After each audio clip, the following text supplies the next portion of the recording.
Welcome to Thin Blue Whiskey. Hey guys. Jimmy, and we got Jay back. Yeah, well, the whole gang's back together Mike, again. and we are here with a fresh crack Friday. Welcome to November. Hey. Just finished up Halloween. Ugh, stupid kids. Looking back, to the month of October, one of the whiskeys that I really want to keep trying was, so I got this last year, and I don't really want to do it on the channel because that's so last year, right? Wrong but when channel you as well. think, when you think Halloween, like what blood oath, right? It seems spooky enough. Yeah, and this one was decent. Yeah, I enjoyed it. It was okay, but the 10 one, the pack 10 that came out this year, it just didn't sound appealing to me. I didn't want to buy it, and so we're skipping the Halloween thing for you guys because I just didn't want to waste the money on the pack 10. It was finished in like really heavy wine casks, and I can't remember what they were, but it just didn't sound appealing to me. I've been burned more than once on buying into the whole like French, oak casks and wine casks. It's just not Aged for me. in Tabasco barrels. No. But here we are. Now November. There's this though. Yes. Now Jimmy used to think he was a connoisseur of the Irish whiskey. Turns out I was just a fat, dumb Irishman that didn't know shit about anything. So these guys have led me towards the light here. So. We have one of the best, in my opinion, it might be the best. Now, we can argue of different bottlings of Redbreast, but in my opinion, Redbreast is the best Irish whiskey on the market. Yep. If the price keeps creeping up, though, if it starts hitting like 21 price, we're going to have some problems because they don't have to say the 21's better just because pound for pound, it just doesn't swing there. Yeah. So. Hey, before we get too far ahead of ourselves here and start drinking, like, comment, subscribe. Let us know what you think of the Redbreast. What Irish whiskey is your personal favorite? You like the Redbreast? This happens to be the cask strength. We got to get practiced up before St. Patty's Day, so this is that off-season program we always talk about. Athletes do it. We are professionals as well. Still never trained up. That's right. Well, here we go. All right. This is your bottle, buddy. Yeah. So 12 I'll let you. strength. Do you need a jigger? Yeah. No. Okay.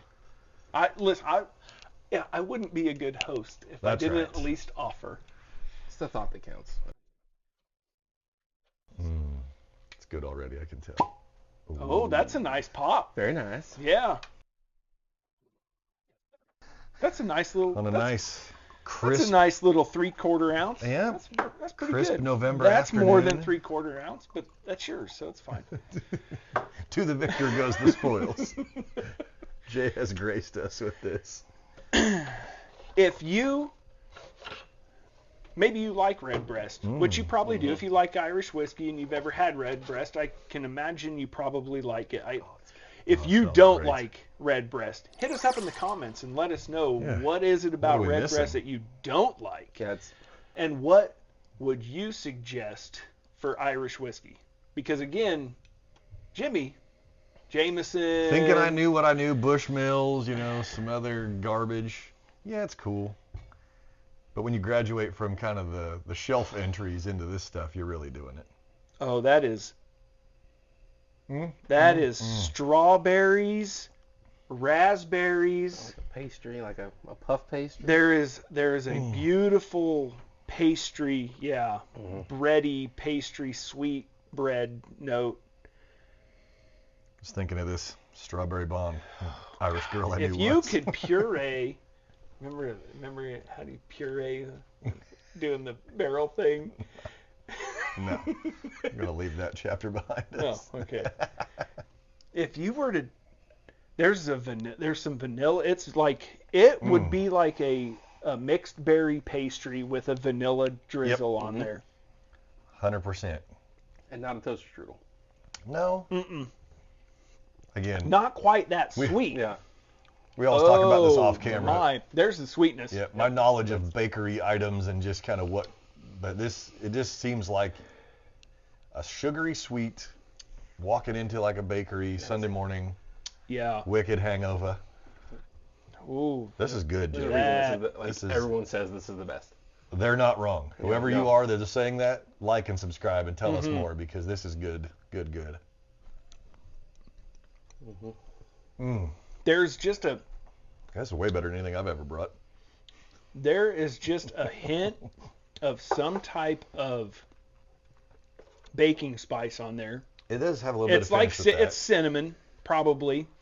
Something that's going to go with the fruit pastry note. There is a little bit of a baking spice on it. It does kind of finish like a Kentucky bourbon a little bit. A little bit. A little bit of that.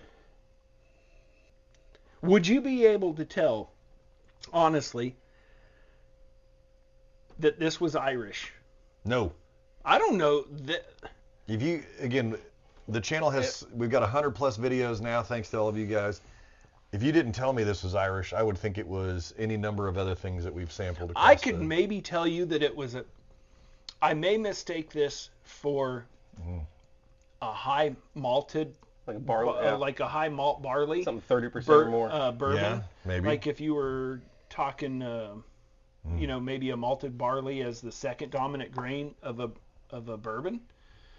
I can see that. I'm struggling to remember, names of what we've done over the years, but yeah, this one. It's definitely proofy.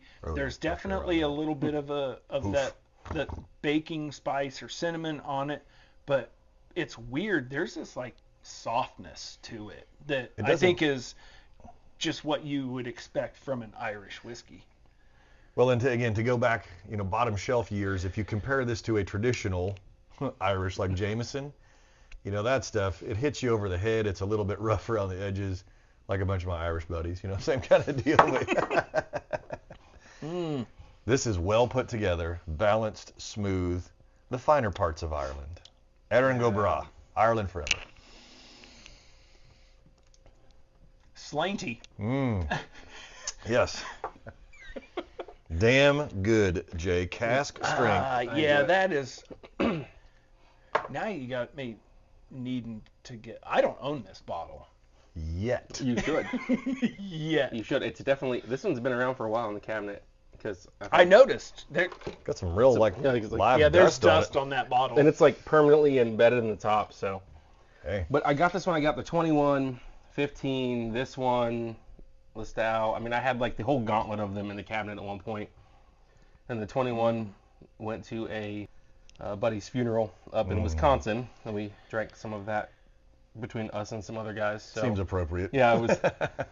I was like, I'm bringing some whiskey, and they're like, cool. And then I show up, and they're like, what'd you bring? And I get out, and everybody's like, cool. And then that was the one that went first, was the 21-year-old Redbreast, and I was like, neat. You guys drank $500 worth of whiskey in about 20 minutes. Thanks a bunch. Appreciate y'all. Miss you, mate. I'm trying to think. There seems to be a few really dominant notes on it.